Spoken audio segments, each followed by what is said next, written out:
Perhaps you have heard of the Fed or the Federal Reserve. That was created in 1913 by President Wilson. So even though we're backtracking a little bit, it all will play into the story of the boom of the 1920s.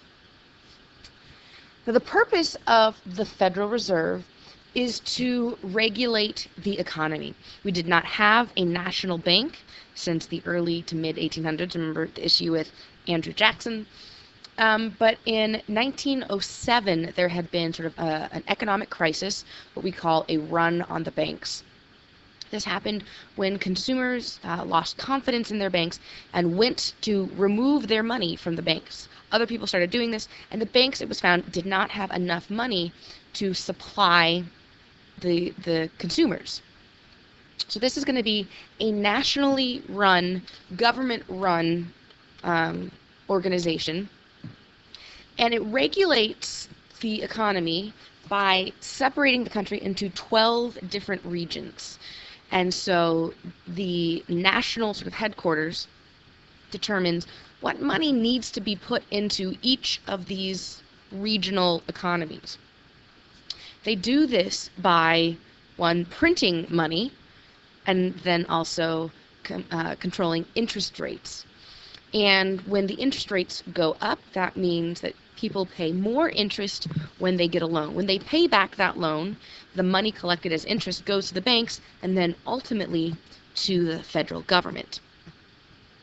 This will create a time of great economic prosperity, but ultimately incredible inflation. This is a huge part of what will lead to the crash in 1929 and cause the Great Depression.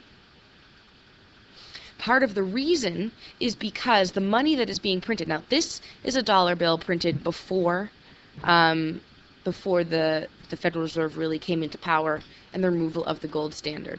Here is a current $20 bill. If you notice on the top one, it says in gold coin. So that bill is simply an easier to carry around version of gold coinage. It is just a representative of the gold coinage. Our money today says Federal Reserve note. It is entirely symbolic. There is no actual physical wealth behind that dollar. And so that means the Fed can print more and more, which will cause increased inflation. This is also important because following the First World War, there was already inflation caused simply by being a part of the war.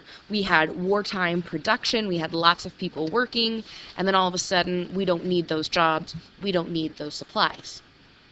Additionally, the cost of living is going up and wages are either staying the same or going down. So at this time, especially in 1919, unions across the country are actively asking and pushing for more rights, particularly with better pay. Now, during the war, unions had a fair amount of power because the country needed them to work. They needed them to produce material, the stuff needed for war. Now, that's not the case. The major event of these strikes is the steel strike in 1919. About 350,000 workers go on strike for more than 3 months. Ultimately, they lose. The companies are able to pull in other workers. Remember, now we have lots of workers available. We have veterans who had returned. And the unions kind of have to back down. And this caused a great deal of panic and instability in the country. And when people are afraid, they want someone to blame. So ultimately, they will find someone to blame. And this becomes known as the Red Scare, that it is communists who are to blame for instability in our country, which would make sense when you're looking at those steel strikes. Communists actively want to overtake the wealthy, that the workers, the proletariat, would end up having power. So it makes sense that people would make this connection between the workers and communism, even though that wasn't really the case. Also, the sphere of communism is coming from a fear of immigrants. With the increased immigration, particularly from Southern and Eastern Europe, in the early 1900s, around the time of the turn of the century, we have immigrants coming from Russia, and Russia was very popular for communists, as well as Italians. So this cartoon, this is from 1919, and this looks like it could fit in a newspaper or online today. That this fear of immigrants that close the gate, these are undesirables who are bringing threats into our country.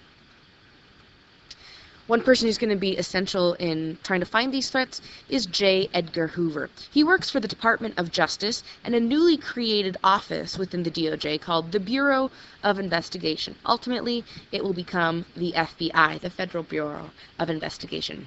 At the time, Hoover is just in his mid-20s, and his job is going to be find out who are these people, who are these threats. And this will happen under the instructions of Secretary of State, Attorney General, the lead attorney of the United States government. Attorney General Palmer, he is going to call for a series of raids throughout the country. And he said the purpose of these raids was to find the people who were threatening us, arrest them, and if necessary, deport them. So any foreigner, think of all the people who came to this country looking for a new opportunity. Well, boop, J. Edgar Hoover and Attorney General Palmer believe that these people are threats. They are not part of the American fabric, this idea of a melting pot, but they are a threat. Often, men could be arrested and then would be put in prison without trial. And this is possible in a legal sense because the Espionage and Sedition Acts are still law on the books. So if you weren't a foreign national, like these men in the picture, these were members of the IWW. They were union workers who were American citizens. They were imprisoned for 18 months. This seems totally unfair. This seems completely un-American. But when people become afraid of something, they fear instability, they fear for their safety, we find someone to blame. It is human nature, unfortunately. With these immigrants, there are so many of them. Now, if we look back to, let's say, the Irish in the 1840s, now in the 1910s and the 1920s, they are pretty much assimilated. They are Americans. But it is the recent immigrants, particularly Italians and Russians, as I said. And amongst those, we see anarchist groups. Anarchism is this this hatred of sort of formal governments, that people believing that they are wrong.